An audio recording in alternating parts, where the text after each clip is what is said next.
Today in week 4 of our mini-series, we're going to cover off creating a savings plan. Thanks for joining us. My name's Adam, partner at Parallel Wealth Financial Group.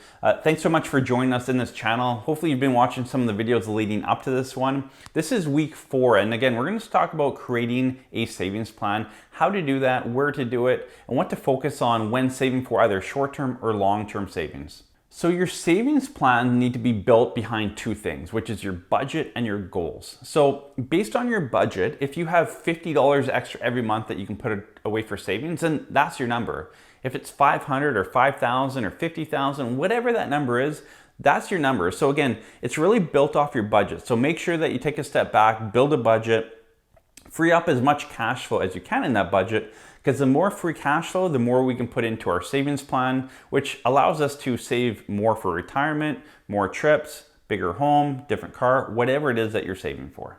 So the very first thing you want to look at when creating a savings plan is, what are you saving for? Okay, I break it down into 3 things. It's either short-term, medium-term, or retirement. Okay, so if you're saving for retirement, then probably an RSP makes the most sense. And we'll cover off later in this video when to break down looking at investing in an RSP or TFSA when looking at retirement savings. But if you're looking for long-term retirement savings, probably an RSP makes sense for most of you. If it's short-term, do not get into an RSP because A, you're going to put money in and yeah, you get the tax break, but when you pull that money out, it's going to be taxable income and you've lost that RSP contribution room forever. And it's hard to earn RSP contribution room. It's only 18% of your income every year up to a certain amount, about $27,000 in 2021. So it is limited. Don't waste it by putting money in and taking money out of your RSP, okay? If you have a short-term savings need, it might be, you need a new car, or you're going on a trip in a few years, whatever it is that you're saving for, don't use an RSP. You could use a TFSA if you wanted to, if you had room and had no other long-term planning for that. But just a high interest savings account is probably your best option if it's kind of 5 years or under. I'll put a link to EQ Bank below. It is an affiliate link, or you can just Google EQ Bank. I've mentioned in other videos, EQ Bank is an online bank. It offers the best short-term high interest savings accounts out there. Currently it's about 1.5%. So take a look at that. If you're saving for short-term, whatever it is, look at just using a high interest savings account. It's not about rate of return, it's about conserving and preserving your principal of capital. So focus on, just building up the bucket versus getting a big return within the bucket. If your savings is more for medium term, it might be a house, okay? So you might be in your 30s or 40s, or maybe you're in your 40s, 50s and looking to upgrade the house and you're saving for that.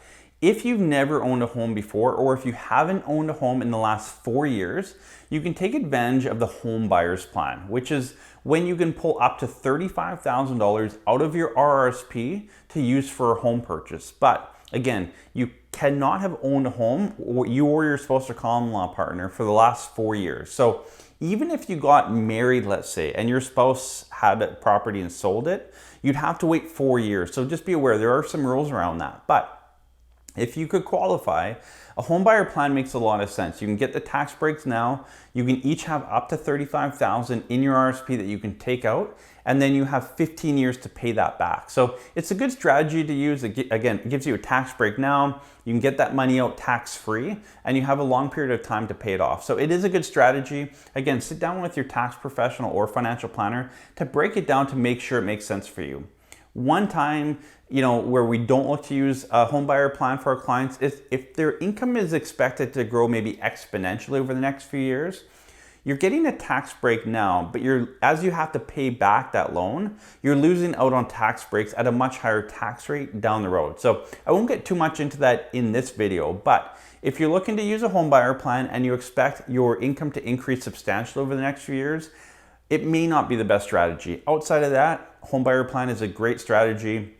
My wife and I used it ourselves, and it worked really well for us. It gave us a nice tax break up front, gave us a bit extra money to do some renos to the first home that we bought, and we're paying that back at a low interest or low tax rate because my wife isn't working or works part-time right now.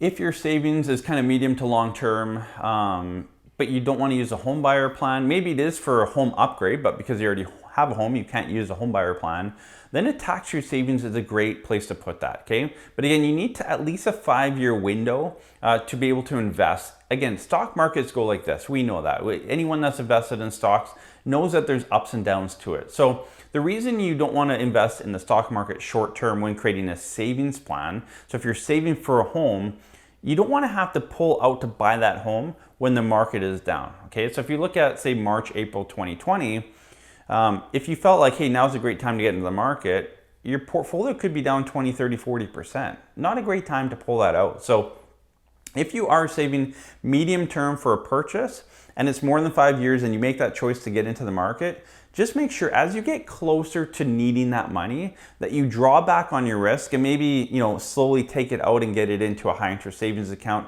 or something that's more guaranteed. And again, not focusing on rate of return, but just preservation of capital.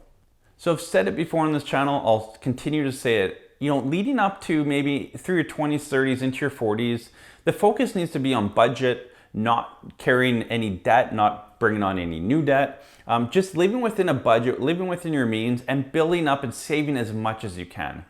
Then when the kids get older, if you have kids or you pay down your mortgage more, whatever the situation is, usually in your early, mid to late 40s, you start to transition. Your income increases over time and you're in a better financial position. And that's a real big switch to when you need to go from just not going into debt to saving a lot more money and then creating more of a savings plan, a retirement plan, and making sure you're allocating that money in the right direction. So in general, when we talk about creating a savings plan, again, whether it's short, long term, if you're saving for long term, whether it's for retirement or maybe anything later in life, we look at an RSP and a TFSA, okay? Now, if you're thinking about doing an RSP, in general terms, it makes sense if you make over $50,000 a year, okay? And the reason for that is because the tax rates jump from about 22 to 30%, depending on what province that you're in. So there's a bit of a tax bump when you hit that right around that 50,000 in income mark. So below that mark, there's not enough of a tax refund to make an RSP worth it. Whereas over 50,000, the tax refund's enough that when you go pull the money out of an RSP in retirement, you're gonna be in a lower tax bracket. So that's the advantage. Put money into an RSP when you're in a high tax bracket, take it out in a lower, it grows tax deferred in the meantime. So that's the big benefit to an RSP.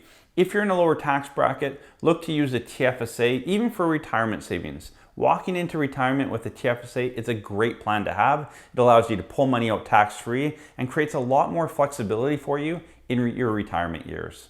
So again, whether you're saving for short term, use a high interest savings account. Medium to long term, look to use either a TFSA or RSP depending on what you're saving for and also what tax bracket you fall into. So again, looking at marginal tax rate. Marginal tax rate is how much tax you pay on the next dollar that you earn, which if you reverse it is how much money you're getting back on every dollar you contribute to your RSP plan. So if it's in a low tax bracket, you might want to look at a TFSA. If you're in a higher tax bracket, look to use an RSP when creating your savings plan. Thanks so much for joining us today in creating a savings plan of our mini series. Hope you enjoyed it. Hope you learned something from it. And remember, if you're saving short term, don't worry about rate of return. Just worry about preservation of capital and building up that bucket.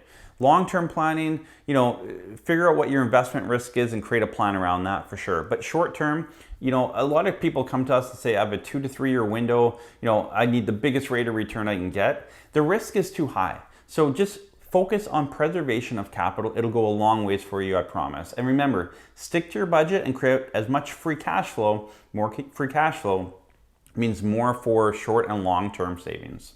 If you have a saving strategy that we didn't mention on this video that you want to share with others, make sure to leave a comment below. We love to hear what you guys are doing on your end, ways to implement for our clients and just strategies. And we will always give feedback. If you comment below, we'll give some feedback on your thoughts and comments. And we want this to be more of a community where we can help each other out. So thanks again for watching. Have a great day.